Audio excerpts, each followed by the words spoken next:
Yo, yo, yo, yo, what up? It's Mrs. Zoo Nation coming at you with another discussion. A little bit off the grid because wasn't supposed to be my next discussion, but I think now that I've figured this out, this is pretty interesting. So, this is pretty much all about the new 3-on-3 team formats that they're probably going to be doing in Springfest this year. So, it's going to be a relay fight. So now the matches, instead of how it went last year, where it was just three people play simultaneously, and it was whatever best two out of three, or if like one of your teammates had to leave, both players had to win. But now it's more like King of Fighters. This is how I look at it. It's more like King of Fighters now because it goes you choose who goes first, who goes second, who goes third, and instead of going to 6 damage, you're going to 11. And the thing that I don't agree with is the damage outlay. So the first person has only 5 damage to lose, but the other two players only has 3 damage to lose. In my opinion, it should be the other way around, where the first three players have 3 damage to lose and the last player has 5 damage to lose, or at least make it to 12. So now it's just like 4, 4, and 4. I think it should just work that way, in my opinion, but it's just me. Secondly, pretty much this is how it works.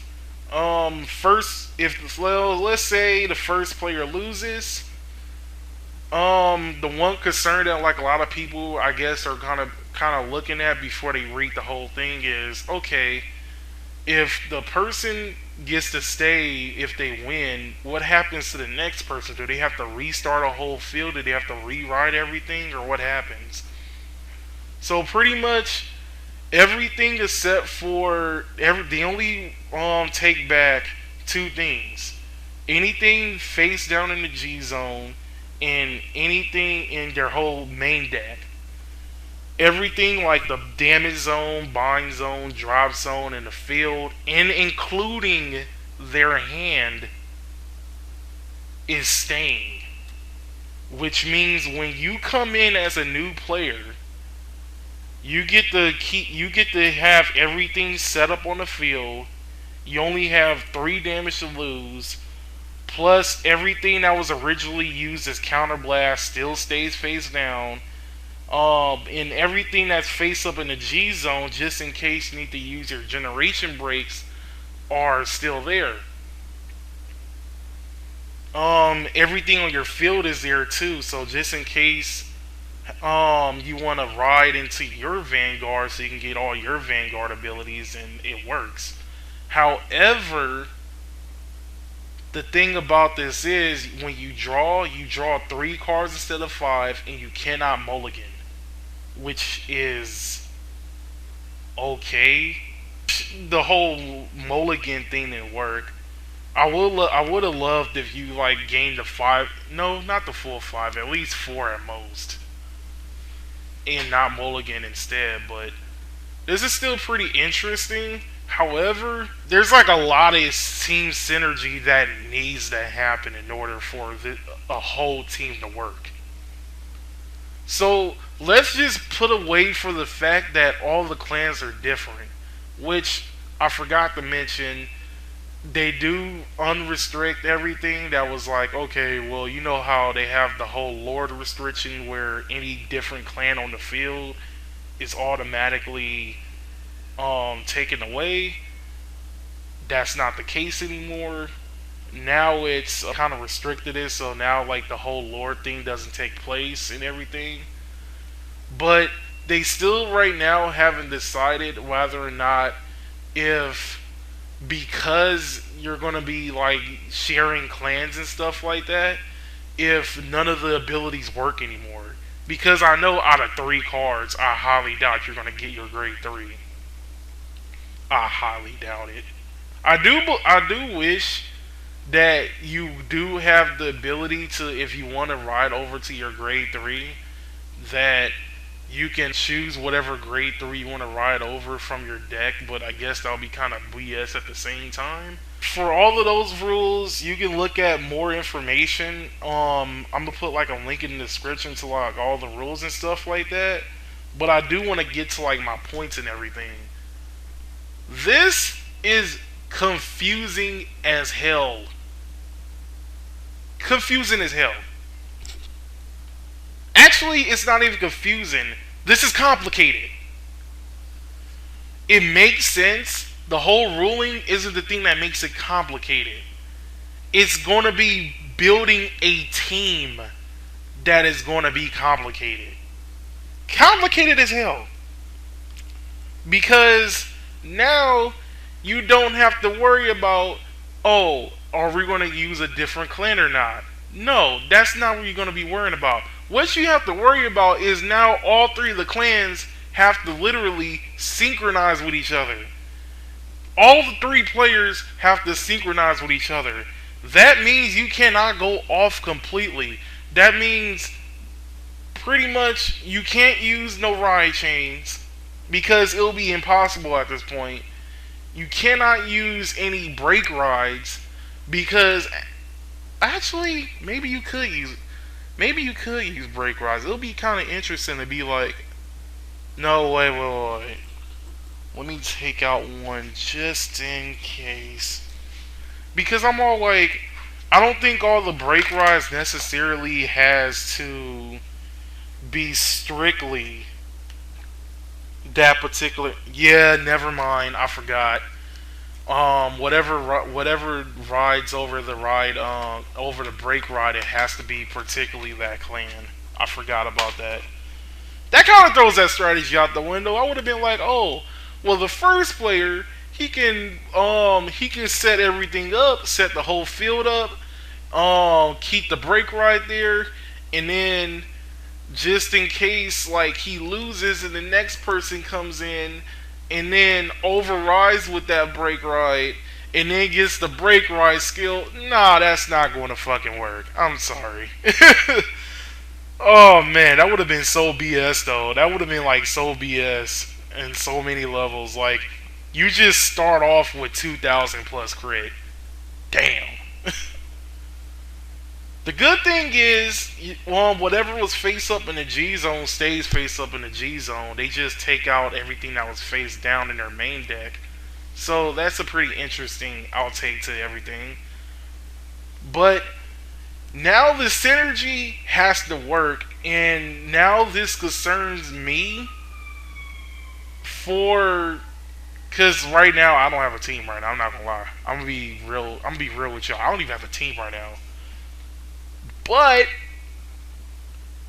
now people who randomly comes in, that person who comes in by themselves, like let's say I don't have a team bought in and I come in by myself, that means I have to wait for the two randomly people that hopefully could synergize with my fighting skills and my deck at the same time. I do think that there should be like some practice rounds. Well, nah, no practice rounds. That'd be BS in a way. But I wish they do something for. I'm hoping that they do something for random players, because it'll be BS to go into a tournament like this with a randomized player and then none of these players match whatsoever. They're going to lose the game just because of it. My huge question to everything is, what makes a good synergized team? Mainly in my opinion, it has to go with skills and decisions and split second decisions, as well as clans as well. I think clans do play a huge part of it, in my opinion. Because now, if you're the first player, since the only other two players could only choose up to three of their cards, can only draw 3 cards without mulligan, that means the first player cannot lose hand advantage, which is really a bad thing in a way. It's really a bad thing. They cannot lose hand advantage, and they can't overguard everything. So even though you're willing to try to survive your hardest, if you pretty much have no more than like two cards in your hand, your team is pretty much fucked because they can only draw three cards and the extra card that they get during their draw phase. But at the same time, it's like, what are you gonna do with a card with four hands? You're going against somebody like, especially if you're going against somebody that playing a hand advantage deck like Oracle Think Tank or Great Nature, and they have like 13, 14 cards in their hand. They practically have 1/4 of your deck in their hand. What are you gonna do then? That's really BS in a way. You're gonna play 14 cards over like four, especially if the person don't have a field either. Oh man, that's gonna be worse in general. Now you gotta worry about clan synergy, which right now I could think of a few clan synergies, but I'm not too sure.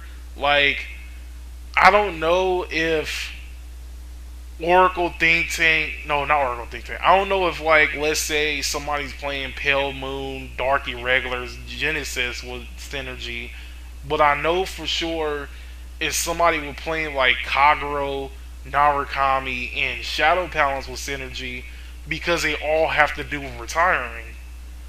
Oh, especially Shadow. Don't let that Shadow Talon player go last. That nigga will go to Diablo quick. Well, actually, nah. That's not really completely impossible, but it's not possible right off the bat. But that would have been funny though. Somebody goes straight up Diablo up and everything, and like the other player don't have like no feel whatsoever. Man, that would be so much bullshit. But maybe there's like a lot of strategy. There's pretty much more strategy to this than clans and player synergy as well, which is pretty much my problem with playing with randoms, because you don't know if the person is entering their tournament for the first time, so then they're gonna be all nervous, or how much tournament experience they have, or how much game experience in general if they have. At the same time, it's just because you don't know what's going to happen. And you don't know if one slightest thing, like let's say somebody's looking for two more randoms, the first person looking for the random isn't really that experienced a tournament, and the second person that comes in isn't really that experienced in the game in general. How are you going to try to win a tournament that way? You're just begging for an automatic loss. Well, it's not really begging for an automatic loss, but your chances are like 1 in a million at this point, because now you're going to be going against people who legitimately practice for this for months, were legitimately already a team probably, and at the same time you're going for people that know each other and know how each other's plays. That rises the question even more. Although, first player playing something like Link Jokers or some type of lockdown deck as the first player, just to keep the other player locked and stuff, and then like the second player going like the field destruction and whatnot, then the last player probably going for like just straight up aggro, just straight up pushing until like he or she can't push anymore. But overall, this is a pretty interesting way to do the teams this year. At the same time, I do think that they should kind of work a little bit more around randoms, because the whole random thing is my main concern. Even if I don't have a team by then, still, that's probably going to be one of my main concerns. And usually, I'm not the person to throw people down or throw people under the bus, but I'm not that type of person. I don't normally like throw people under the bus. I'm not going to say, "Oh, hey, well, I lost because this person like sucked ass and whatnot." But I mean, last year I didn't have a team either, and one of the people I met over there, he's a great motherfucker. That dude's a beast. it was sad that one of our teammates had to leave and stuff like that. But man, I got to know the other person that, that dude's pretty cool. I still talk to him right now. Maybe I should ask him if he wanted to join or whatnot. But man, but anyway, I'm gonna probably talk about this again, probably like in another time, probably like study a little bit more about the whole format. So for now, this is Mr. Zoo Nation signing out.